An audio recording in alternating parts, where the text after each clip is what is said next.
नमस्कार और the deep dive में आपका स्वागत है। आज हम एक ऐसी कंपनी की कहानी देखेंगे जो चुपचाप मतलब बिना किसी शोर शराबे के भारतीय फार्मा इंडस्ट्री में अपनी पकड़ मजबूत कर रही है। नाम है विंडलास बायोटेक। तो सवाल यह है कि क्या ये एक छिपा हुआ हीरा है या एक वैल्यू ट्रैप। चलिए इसकी पड़ताल करते हैं। बिल्कुल। और इस पड़ताल के लिए हमारे पास कंपनी की ताज़ा निवेशक प्रस्तुतियां हैं, मैनेजमेंट की टिप्पणियों वाली अर्निंग्स कॉल की ट्रांसक्रिप्ट्स भी हैं और कई फाइनेंशियल पोर्टल से जुटाया गया डेटा भी।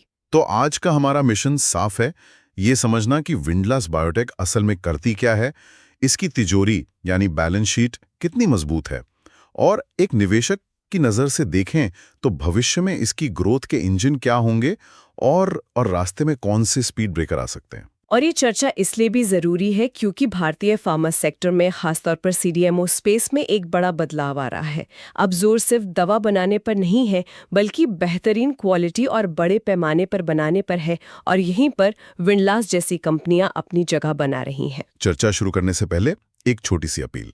अगर आपको लगता है कि इस तरह की गहरी पड़ताल आपके काम आ सकती है, तो कृपया इस वीडियो को लाइक करें, अपने दोस्तों और सहकर्मियों के साथ शेयर करें और हमारे चैनल को सब्सक्राइब करना न भूलें। और हाँ, उस बेल आइकन पर ज़रूर क्लिक करें ताकि जब भी हम कोई नया विश्लेषण लेकर आए तो आपको तुरंत जानकारी मिल सके। आपका समर्थन ही हमें और भी गहरा और बेहतर कंटेंट बनाने के लिए प्रेरित करता है। चलिए सबसे बुनियादी सवाल से शुरू करते हैं। ये विंडलास बायोटेक करती क्या है? इसका बिजनेस मॉडल क्या है? सुनने में तो ये एक और फार्मा कंपनी लगती है। देखिए, ये एक आम फार्मा कंपनी से थोड़ी अलग है। विंडलास मुख्य रूप से एक सीडीएमओ है। सीडीएमओ मतलब contract development and manufacturing organisation. बिल्कुल।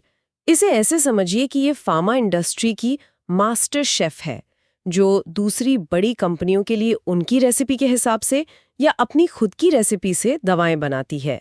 इसके 3 मुख्य वर्टिकल हैं। ओके। पहला और सबसे बड़ा, जो लगभग 76% कमाई देता है, वो है जेनेरिक फॉर्मुलेशंस सीडीएमओ। ये सिप्ला, जाइडस जैसी भारत की टॉप 10 में से 7 बड़ी कंपनियों के लिए दवाएं बनाती है। टॉप 10 में से 7, ये तो बहुत बड़ा नंबर है। जी, और दिलचस्प बात यह है कि 99% प्रोडक्ट्स के इंटेलेक्चुअल प्रॉपर्टी राइट्स विंडलास के पास ही हैं। अच्छा, मतलब ये सिर्फ मजदूर नहीं है बल्कि दिमाग भी अपना लगाती है। और बाकी 2 वर्टिकल्स क्या हैं? दूसरा है ट्रेड जेनेरिक्स और इंस्टीट्यूशनल। इसमें कंपनी विंडलास ब्रांड नाम से सस्ती जेनेरिक दवाएं सीधे डिस्ट्रीब्यूटर्स को बेचती है। ये जन औषधि जैसी सरकारी योजनाओं का भी एक महत्वपूर्ण हिस्सा है। और तीसरा वर्टिकल है एक्सपोर्ट्स, जो अभी छोटा है लेकिन सेमी रेगुलेटेड अंतर्राष्ट्रीय बाजारों पर ध्यान केंद्रित करके धीरे धीरे बढ़ रहा है। तो इस बिजनेस में इसका मोट क्या है? मतलब वो मजबूत खाई जिसे कोई और आसानी से पार ना कर सके। कोई भी तो दूसरी कंपनियों के लिए दवा बना सकता है ना? सवाल बहुत अच्छा है। इसका मोट कई चीजों से मिलकर बना है। सबसे पहला और महत्वपूर्ण है क्वालिटी और सरकारी नियम। कंपनी के सभी 5 प्लांट WHO GMP सर्टिफाइड हैं, और अब सरकार शेड्यूल M जैसे नए और सख्त नियम ला रही है। एक मिनट, शेड्यूल M ये क्या है? हाँ, ये दवा बनाने के लिए क्वालिटी का एक नया और बहुत ही ऊंचा स्टैंडर्ड है। इसके कारण छोटी-मोटी कंपनियां जिनके पास अच्छी फैसिलिटी नहीं है, उनके लिए बिजनेस करना मुश्किल हो जाएगा। अच्छा। तो ये सख्त नियम विंडलास जैसी बड़ी और संगठित कंपनियों के लिए एक तरह से वरदान है, क्योंकि कंपटीशन अपने आप कम हो जाता है। समझ गया। तो सरकारी सख्ती इनके लिए एक एंट्री बैरियर बन गई है। ये तो बड़ा दिलचस्प है। और क्या है मोट में? दूसरा है इनके मजबूत ग्राहक संबंध। जब सिप्ला जैसी बड़ी कंपनी किसी को अपनी दवा बनाने का कॉन्ट्रैक्ट देती है, तो वो सालों का भरोसा और ट्रैक रिकॉर्ड देखती है। ये संबंध रातों रात नहीं बनते। सही बात है। और तीसरा है इनकी R&D की ताकत। ये आसान मतलब पैरासिटामोल जैसी दवाएं नहीं, बल्कि कॉम्प्लेक्स जेनेरिक्स पर फोकस करते हैं, जिनमें मार्जिन ज्यादा होता है। पिछले साल इनके पोर्टफोलियो का 67% हिस्सा इन्हीं कॉम्प्लेक्स दवाओं का था। तो ये तो हुई मजबूत नींव की बात, पर क्या इस नींव पर एक मजबूत इमारत भी खड़ी हो रही है? चलिए अब कंपनी की कमाई के आंकड़ों में झांक कर देखते हैं कि कहानी वहां क्या कह रही है। यहाँ कहानी काफी शानदार है। सोचिए, लगभग 3 साल से जी, कंपनी हर तिमाही में अपनी पिछली कमाई का रिकॉर्ड तोड़ रही है। लगातार 11 तिमाहियों से रिकॉर्ड राजस्व। ये सिर्फ किस्मत की बात नहीं हो सकती, ये दिखाता है कि फार्मा सेक्टर में जो बदलाव आ रहे हैं, विंडलस उन पर सही दांव लगा रही है। तो आंकड़ों में ये ग्रोथ कैसी दिखती है? आसान भाषा में कहें तो कंपनी की कमाई एक साल में लगभग 631 करोड़ रुपए से बढ़कर 760 करोड़ के पार चली गई, यानी करीब 20% की ग्रोथ है, जो इस साइज की कंपनी के लिए काफी मजबूत मानी जाती है। वाह, मतलब कमाई तो बढ़ रही है, लेकिन क्या कंपनी हर बिक्री पर ज्यादा पैसा भी बना रही है, या फिर बस ज्यादा सामान बेचकर काम चला रही है? मुनाफे का क्या हाल है? आपका सवाल सीधा मुनाफे की जड़ पर है। चलिए ईबीडीआ को देखते हैं। ईबीडीआ यानी ऑपरेशनल प्रॉफिट है ना? बिल्कुल, मतलब ब्याज, टैक्स और मशीनों की घिसावट, इन सब से पहले की कमाई, ये कंपनी का असली कोर बिजनेस का मुनाफा दिखाता है।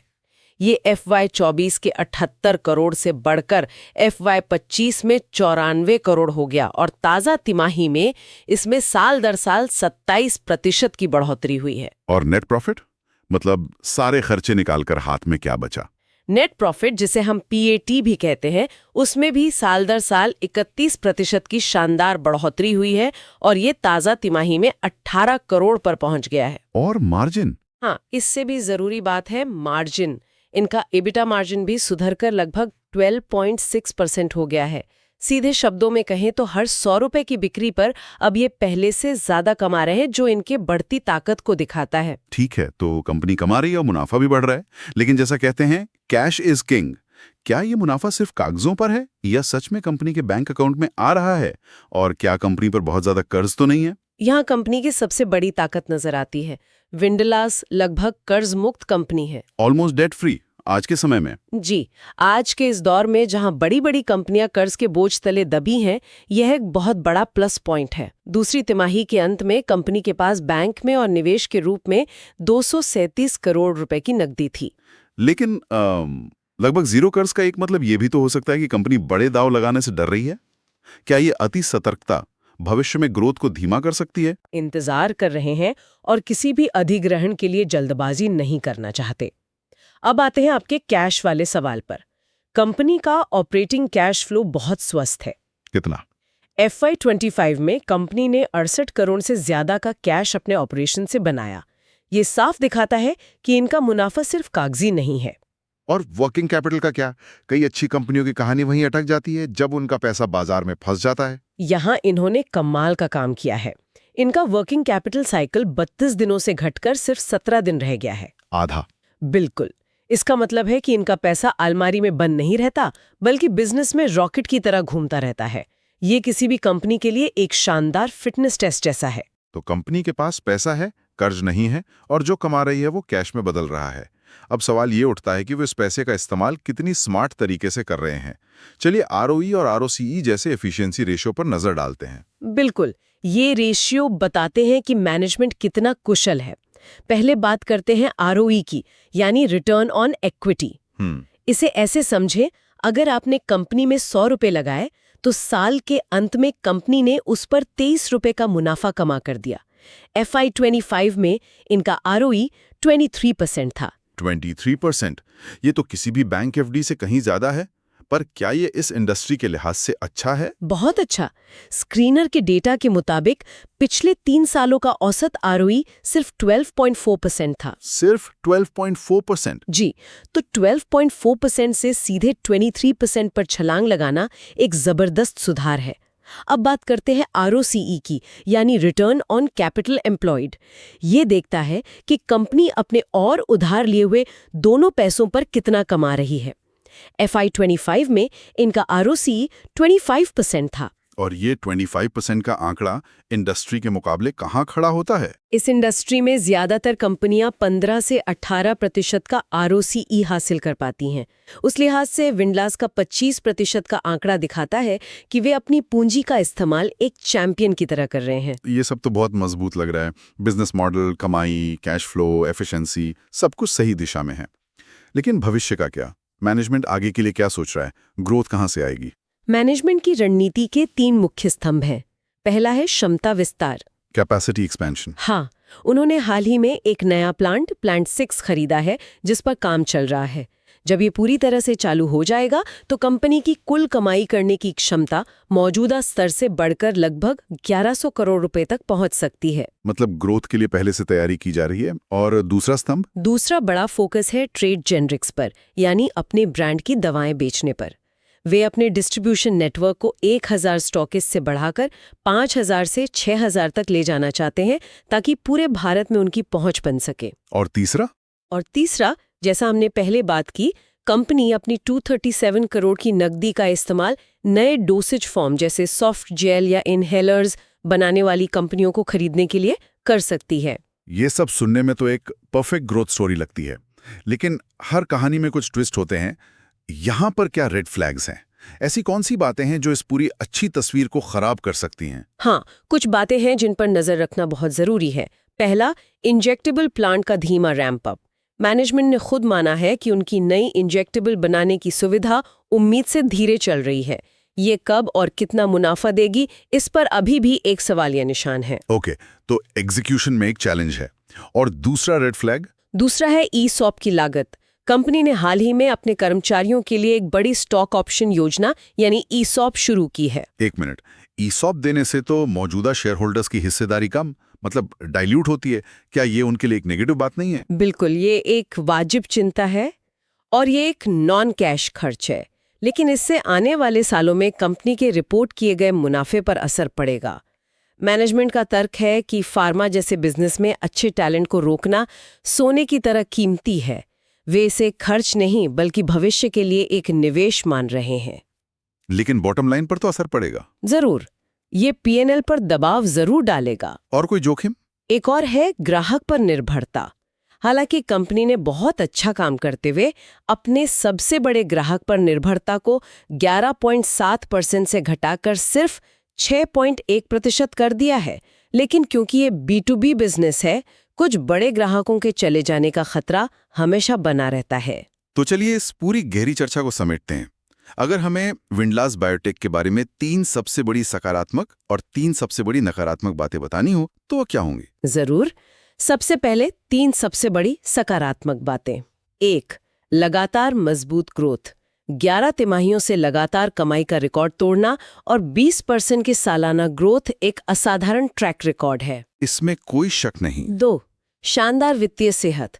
कंपनी लगभग कर्ज मुक्त है, बैंक में 237 करोड़ रुपए की नकदी है और मजबूत कैश फ्लो बना रही है। ये भविष्य की ग्रोथ के लिए ईंधन का काम करेगा। और 3, इंडस्ट्री का स्ट्रक्चर इनके पक्ष में है। शेड्यूल एम जैसे सख्त नियम छोटे खिलाड़ियों को बाहर कर रहे हैं, जिससे विंडलास जैसे क्वालिटी फोकस्ड प्लेयर्स के लिए बाजार में अपनी हिस्सेदारी बढ़ाने का बड़ा मौका बन रहा है। ये तो हुई उम्मीद की किरण। अब सिक्के का दूसरा पहलू। 3 सबसे बड़े जोखिम क्या है? पहला और सबसे बड़ा है एग्जीक्यूशन रिस्क, मतलब योजनाओं को अमल में लाने का जोखिम।